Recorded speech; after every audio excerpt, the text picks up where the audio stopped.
My name is Todd, and I have the distinct honor to introduce the man of the hour today. He is a good friend, and some of you may know him, but this is the author today is Skaught Anthony Patterson, and he is a Kansas City native and Winnetonka grad.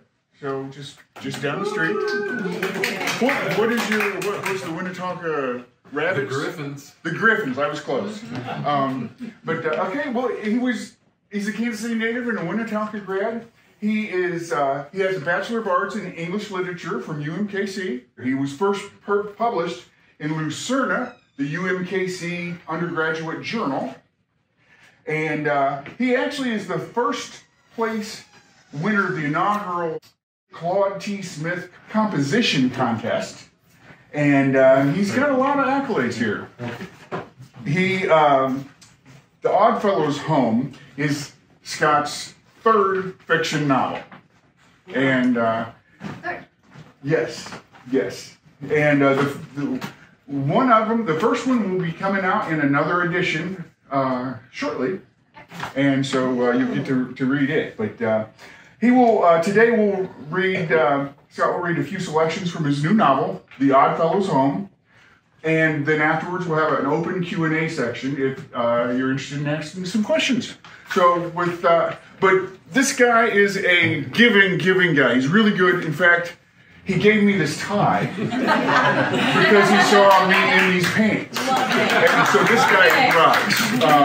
But without further ado, I give you guys Scott.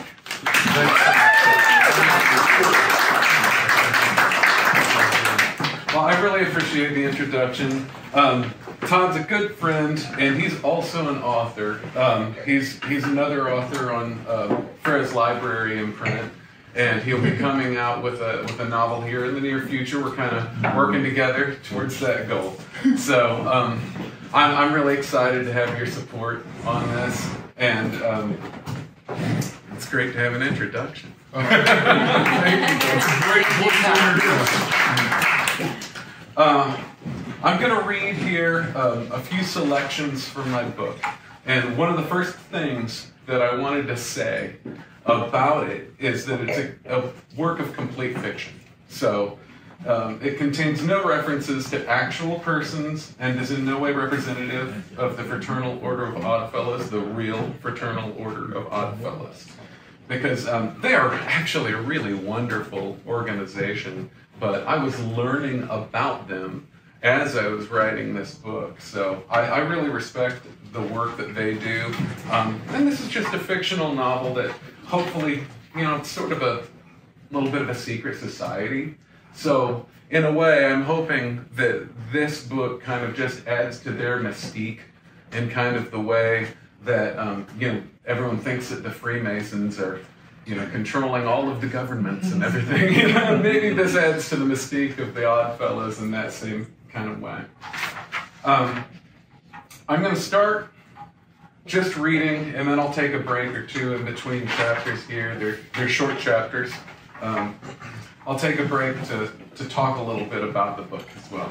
So, one of the pieces of advice that I've received about doing one of these readings is to give people something they can't get just by looking at the back of the book or opening up and reading the first chapter. It's a little something that'll kind of delve straight in, take you right into the action. So here's something that happens in the book, and hopefully you can learn a little bit about the characters just from context. This chapter is called The Odd Tour. Their footsteps echoed down the wide hallway. Grace tried to conceal her curiosity from Director Madeline as they passed a dining hall with a table so long that it peered through several doorways, many feet apart. There were open sitting rooms with magnificent windows, closed doors too, and more than one giant chamber that could have been a ballroom, now fallen into disuse. Sounds eerily familiar.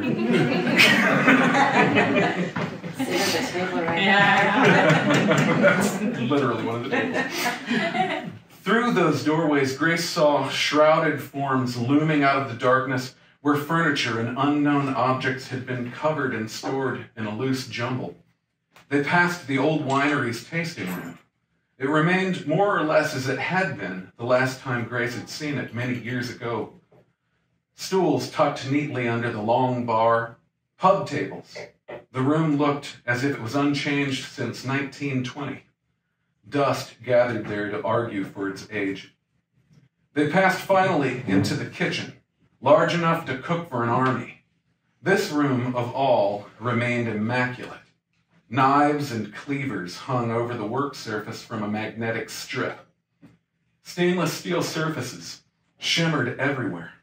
A cupboard of plates, bowls, and dishes displayed the severe orderliness of a Nazi sous chef.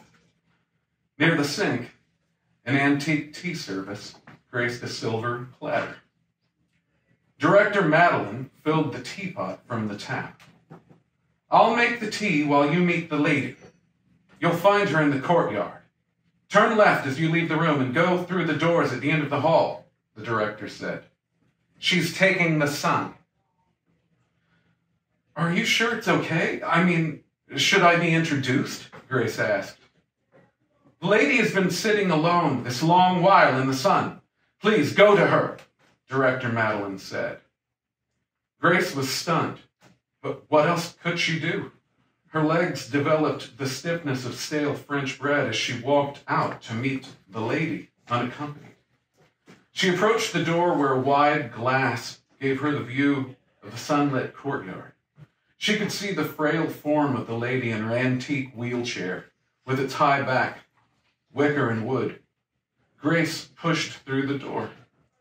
She strided slowly in a wide circle toward Esther, afraid to startle the lady by approaching from directly behind. A broad-brimmed sun hat tilted across the lady's brow, eyes hidden behind black sunglasses. Her frail smallness made her extravagant accessories seem crammed on and oversized. A stiff quilt had been peaked up to cover what little of her face remained to cover. And her shriveled nose. Boo! That wasn't perfect.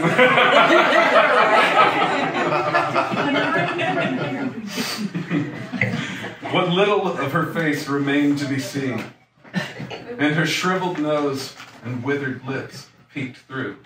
"Cue the door!"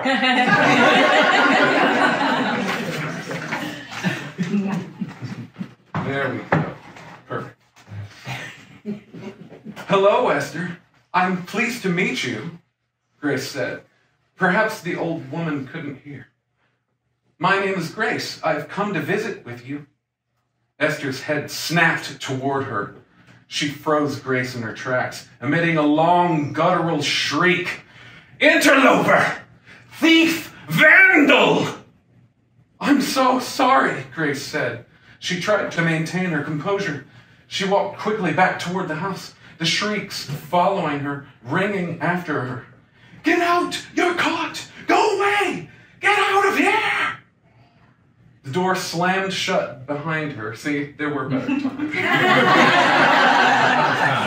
The door slammed shut behind her, sealing out Esther's screams as Madeline emerged from the kitchen carrying a silver tea service in hand. "How did it go?" she asked. It had not gone well. "I'm so sorry. I'm afraid I upset her," Grace explained. "Terribly." "Nonsense. Here, take the lady her tea." "I'm sorry, Director. She really is in quite a state." "She'll be fine when she's had her tea. Please, take it out to her," the director demanded. "You don't understand," Grace said. "She really is beside herself, screaming. I'm so terribly sorry." "Take her tea."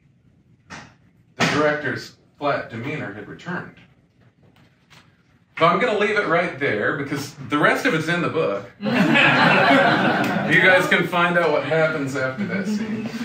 But before I go on to another chapter, I just wanted to say, there's a few things about the way the book is written. A few people have already read it, that I might want to comment on. I always tend to write in a frame, and that's a sort of a literary device where there's a narrator who can just speak directly to you, and they kind of tell the story from their angle. But then it gets to be a story, and you also experience it from the other character's point of view as well. And one of the things that I believe about all good literature is that all books are a mystery, I think that a lot of people love mystery novels. I know I do. And every book has some sort of a mystery in it, Like in a mystery novel, it might be the prominent thing, like who done it. But in every book, there's something that you're trying to figure out through the whole book that's keeping you turning the pages. So it's kind of, to me, it just seems like that's the center of all books. And in this book, one of the things that you're trying to figure out is who the narrator is. Because we don't say. And wife over here read this book 4 different times in 4 different orders. Yes. But not yet in this order. Yeah, and have you figured out who the narrator is yet? No. There are some very distinct hints, but there are a lot of things that could throw you off, especially if you make somebody read it in 4 different orders. So, yeah, I think that's something worth knowing. And this next selection is spoken from the narrator's point of view. So I'll just dig into this one. And it's called The Processional. They say the spirit is bound to the body, but they have it the wrong way around. If the spirit was bound to the body, then it would stay there, clear on through. Instead, it comes away easily. It sneaks out at night, or it floats up in a trance and sees things the body could never see. No, the spirit is not bound to the body in the natural course of things, but you can bind it there when you learn how. To say it the other way round, the body is bound to the spirit. It's like an anchor on it, and the cord gets severed at the slightest touch. How fragile this life, that a shock or a cut or a fall, or even a good strong fright can end it. Too hot and you'll burn to death. Too cold and you'll freeze. Crushing, choking, or an injury to the neck. A handful of berries from an unfriendly tree. Plagued air. Even a severe cold can end in death. Think of it. For want of a glass of water, a man could lose his life. Mm-hmm. To turn it around and bind the body to the everlasting spirit, there's a simple solution. I say solution, for it is the exact word I mean. A concoction, a recipe, a formula. To make the life everlasting formula, combine the ingredients in prescribed portions and imbibe them orally. It's strong medicine, this, and permanent. It takes but once if it's made right. But there are other uses for it than just trapping one's soul eternally to his flesh. And then there's a recipe. Do you guys care about that? The life everlasting formula. A quart of spring water, freshly bottled direct from a spring. 2 dried peach pits, ground fine. A fist of petals of dried white roses, crushed.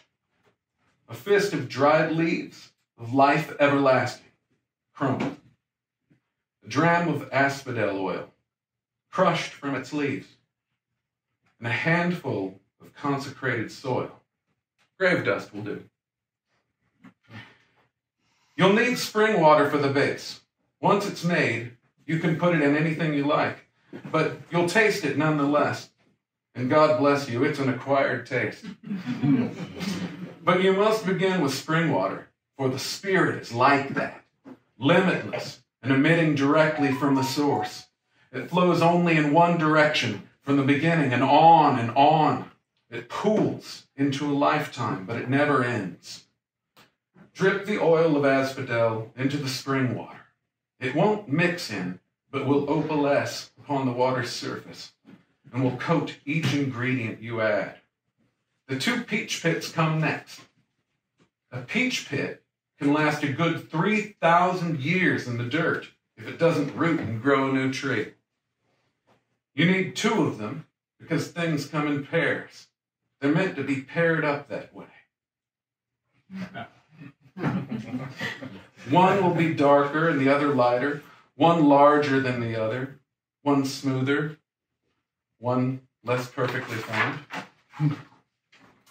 You think, but that you cannot find 2 such peach pits, but you're thinking of it all wrong. You can't help but find 2 such mismatched peach pits, because they are each unique. Show me a man just exactly like any other. Nay, there are no 2 alike in the world, and so it's true of any 2 peach pits you find. Grind the peach pits into powder, and add them to the spring water so that they mix in good and even.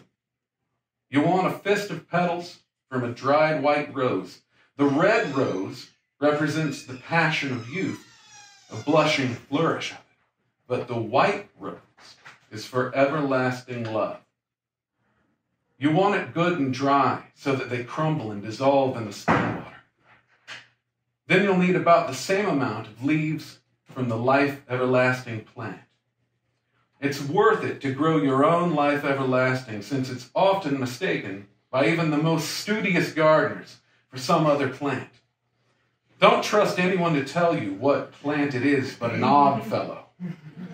A know-it-all gardener who doesn't stake his life on it is just as likely as not to tell you wrong. An odd fellow will know. And finally, the consecrated soil. It doesn't have to be dust from a grave. Any well-meaning preacher can make any clod of dirt sacred. It's the act of blessing it that makes it so. But without a minister on hand, you can be assured to find consecrated soil at most any grave. You think? Not certain. Much of it has been blessed 1,000 times by as many preachers. That it is from a grave is beside the point. But it's an irony that any part of it should come from a grave. So to savor that irony, grave dust will do. See that it all dissolves well in the spring water, and then mix it with whatever you like. When you've done it right, you'll know it by its effectiveness. You'll feel its work being done. So there we go. That's second chapter. Am I doing okay? This is my first reading. Am I doing all right? Yeah, You're doing awesome. I haven't embarrassed myself yet. Good. No. Yeah, I've read it, but you just you make it livable. Oh, I'm gonna have to do an audio book. That's great. Great feedback. You bring life to it. Yes. Well, the way he reads it is how he hears it. Yeah. This So is there so you go. true. The poor ladies had to hear me read it out loud many times. As you stated in the book. That's right. Yes. So, I wanted to remind everybody that this life everlasting elixir, there just so happens to be a drink A special drink special. tonight. Send them. That is the That life I'm looking everlasting forward to. elixir. You dig it, Todd? Yes. Yeah, is it good? I had the It's odd very good. fellow. I had the odd fellow. Me too. There you go. Lord, Nothing wrong with that. Yeah. that's what we've been drinking. Yeah. It's good. Yeah, the I love well it. read is the The Norton. well read. Oh, the odd fellow. And the Oddfellow is the bourbon. Is the bourbon. I like the bourbon with the lemon. Gotcha. I was the odd fellow all the way. Nice. So I haven't mentioned George directly yet, but George is actually one of the main characters in the book. Oh. There's sort of there's 3 different couples in the book that interact. Their lives overlap, and George and Esther. Would you are mind one of the saying where couples. Esther kind of came from? Well, actually, I want you to talk about where Esther came from. Okay. Can everybody? Yeah. Okay. Esther is, so I'm a medium. Esther is actually a spirit that used to reside at the nursing home that I've communicated with. So Esther is George's wife. It was a way to include her because when I've communicated with her, she's just very sad and waiting for her boys to visit her all the time. Oh. Yeah. So it was a way to kind of like memorialize Esther. Yeah. Absolutely. Thank you, honey. Yeah. Yeah, exactly. I wanted them, you know, we all know George. I think everyone here probably knows and loves George. I mean, you're not fans of Skaught Anthony Patterson. You're all fans of the Belvoir and fans of George, just like I am, you know, just like we are.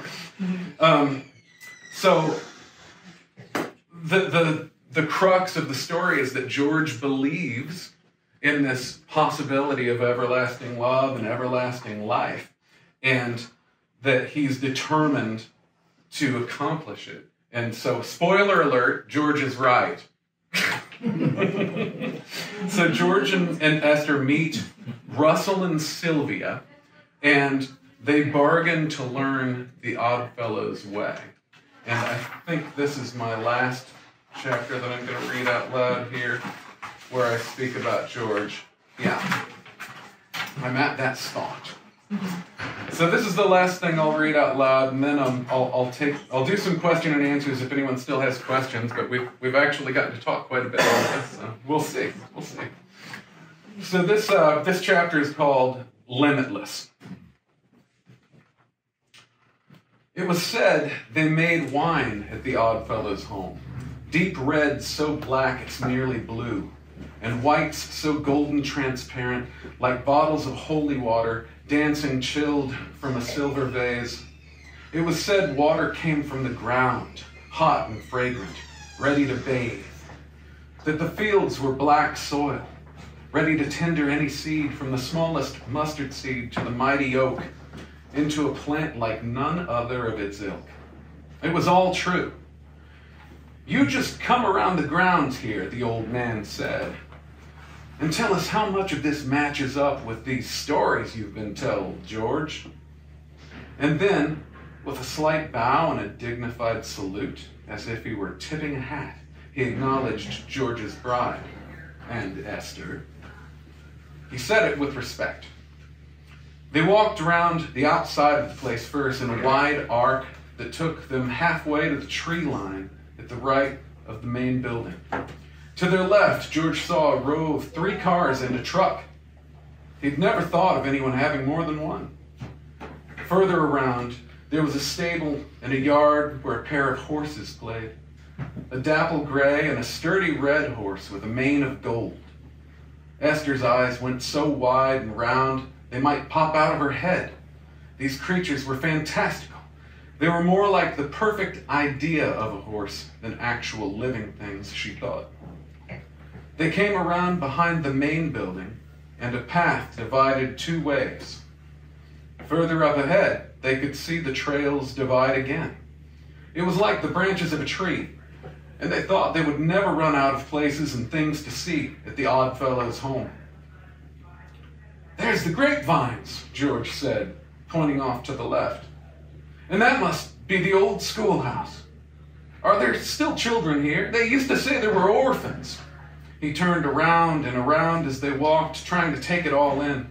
He thought maybe he dreamed the place once, maybe more than once, that perhaps even he dreamed the place often. No orphans anymore, just us, the old woman said. She had a jovial way. Esther said, who takes care of it all? Takes pretty good care of itself, she replied, and she fiddled with the key that hung from her chatelaine necklace. Just light maintenance, really. They walked all over the grounds. Russell carried a wine bottle and 4 glasses. The stems crossed over one another, 2 in each hand. He used them to gesture as they walked along, and now and again the glasses would clink together, empty in the same hand. They rang like chorus bells. One lovely old structure after another, like a village of mansions at their disposal, dotted the grounds. Here and there, small ruins of some unnecessary structure from days past lay moldering in a picturesque way. Those discarded buildings seemed almost made to crumble, like it was what they were meant for to begin with. Their four corners were for walking to the center of with a picnic blanket and a basket of cheese, crackers, and nuts. Here, a sheltering roof remained for a spring storm. There, a stack of bricks, ready to make a quick marshmallow roasting pit. A cemetery arose soon on this pathway, and George's footsteps slowed. Esther slowed to match his pace. They stopped to face its low iron gate and arched entrance. "Not everyone can live forever," the old man said behind them. Russell and Sylvia had stopped as well. "Are they the children?" Esther wanted to know, staring out at the even paths of gravestones and mausoleums, a well-planned miniature city for the dead. "Some of them. People who belonged to this place one time or another," the old man said. "There's much more to see. Come this way, just over the hill." Russell and Sylvia started walking again, so George and Esther soon followed.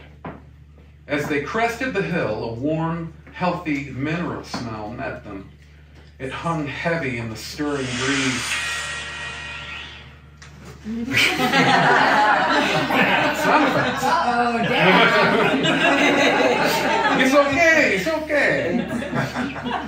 The warm, heavy mineral smell hung heavy in the stirring breeze, and they saw the soft curls of vapor in the air hovering over a little rocky pool in the ground before them. A hot spring. "There's 6 of them on the grounds," Sylvia said. "Mostly hot ones, fairly similar, but different properties to each one.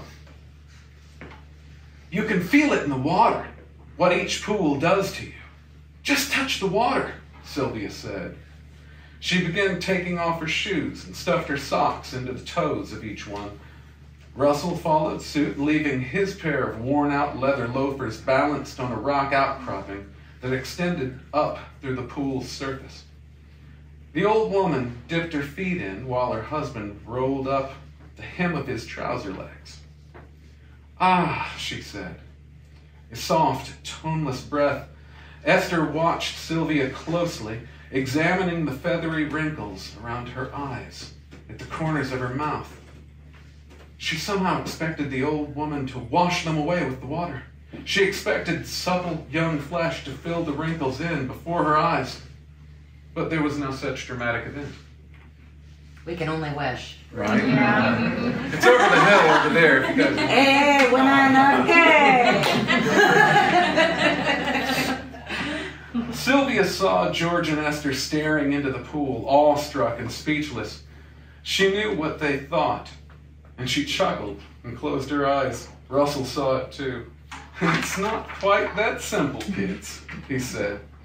"Simple enough, but it's not the water." "It isn't only the water," Sylvia amended. "Come on now, put your feet in." The younger couple hurried to take off their own shoes and do as they were bid.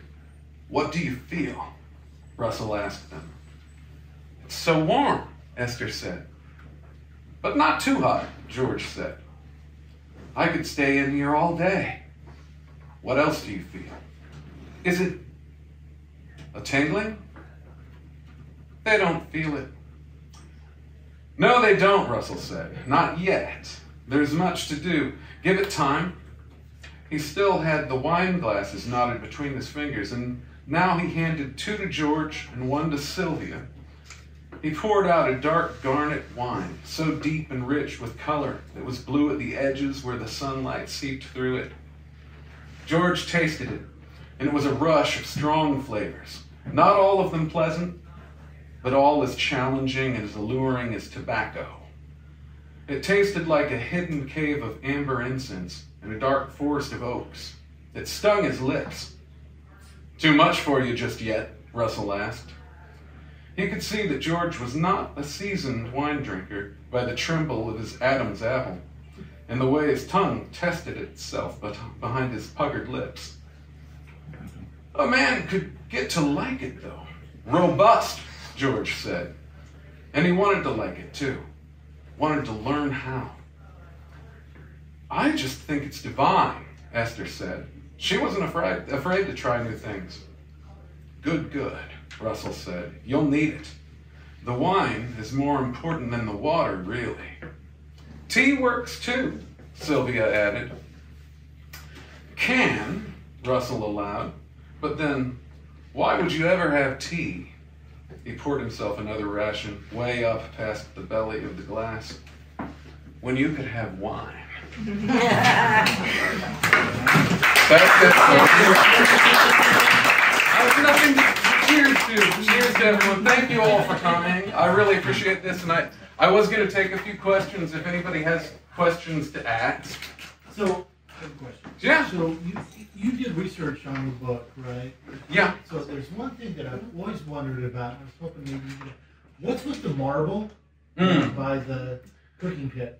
That's just, you mean like the carved pieces? Yeah, the big blocks of marble that just seem to be discarded. Was that something? Well, I'll tell you what I do know. At one point, Jesse Limekuhler, which, by the way, I haven't said thank you to the Belvoir. I really should have said thank you to the Belvoir already. It's amazing what they've done to support us with this book and to make this. Limekuhler and Bean family. And the Bean family, who's purchased it. Yeah, who purchased who Melissa's father and mother who made this place possible. You know, and Jesse runs this place and has, you know, blessed us with the opportunity to just kind of crawl all over the place and learn things about it, you know. And he even, at one point, you know, there are a lot of fallen down buildings all around the grounds, and we were working on a project where we needed some brick, and he said that we could go get some. My dad came and picked some brick up with us, and what I was able to discern when picking that stuff up is that a lot of these carved marble pieces were the cornices at the tops of these buildings. So there was a decorative edge all the way around the top of one of these buildings back there, and I think that's where that came from. Yeah, I think so. Yeah, and there's some gorgeous pieces that are tucked away back here that, you know. But you were talking about like cooking and whatnot. Yeah, because if you go there, you see the scorched places where the that building that literally you could look through the windows, the old kitchen. Yes. That burnt down, and I can't believe that you could still see all of the dishes and everything down in there. Yeah, at one point, I don't know if you can see. I don't know all if you that still in there can, anymore. but I know for years you've been able to. Is this mine? That's yours. Yes. Cheers. Cheers. I appreciate that. It's a great question. It's an interesting place everywhere you go. Did anyone else have any questions? It's like the pool that you mentioned, or the pools. Yes. That's actually true. There really are somewhere on this property Springs. the remains of 6 springs. Yeah, Out front where you come in. That's where I knew a that couple from of when them I worked here. Yeah, she knows a lot of the history. Yeah, I she know a lot worked of here. history too. Yeah.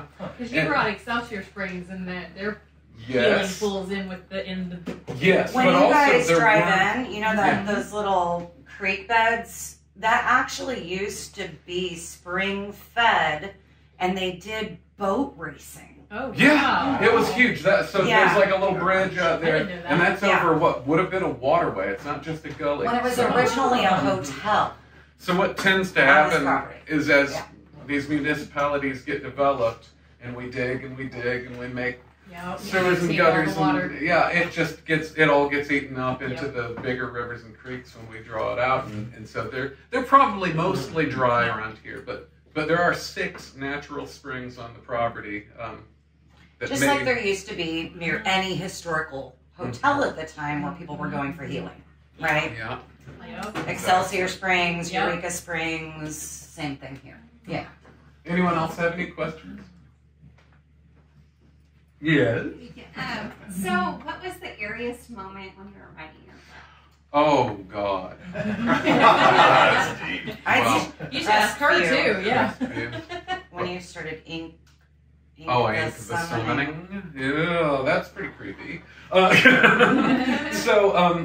What I'll say is that I've never set out to write a horror novel. That really wasn't ever my intention. I just really like the sublime, actually. So it's like sort of the extreme of emotions, you know, there's the happiest moments of your life and like the most utter pit of despair. And so apparently, when you write that way, it turns into a horror novel. I would say some of the eeriest things that ever happened would be, we were here late at night, many a time, cleaning up after events were over. And there have been so many times in my life that I've seen something unexplainable kind of disappear around the corner, or heard a sound that I can't explain. We live in an old house built in 1894. I live in a haunted house myself. So that's kind of like, where are you going to go? If you get scared here, you can only go home to a haunted house. What's the difference? So, I don't know. If I had to give an exact moment, there was one time when I was standing out front, back when I used to smoke, and she was cleaning up inside, and I was smoking in the front patio before it was a brick patio, and I looked up to see if maybe she was coming out because I thought I heard something. And there's sort of a ladies' parlor connected to the ladies' bathroom over there, and I saw what looked like somebody in maybe a white dress, very full, like Victorian dress, through the window. And my first thought was that I was just like seeing her, but that for some reason she was doing something crazy, like why did she have a white dress on or something, But I looked and was trying to make out, well, is that her? There's nobody else here. And it just sort of vanished, like it was there, I could see it, and then when you see a spirit vanish, it's not like it is in a movie. It's not like that it fades away nicely. And it's also not like it blinks. It's just that it's there and then it is not, In other words, he sees. Right. He's a clairvoyant. He can actually see the spirit. Standing there alone in the dark, waiting for her to come out and seeing that was probably the eeriest moment for me. That put shivers up my spine. Yeah. Does anyone else have questions? We're good? Well, thank you all for coming. One more? No, I just have a comment because I've read the book and I'm not going to give spoilers, but I feel like the tea in the book is like the wine here, and we are beautiful with the wine. There we go. Yes, cheers, sister. Here's to life everlasting, everybody. Thank you all for coming. Thank you for being #1 fan. Oh, thank you.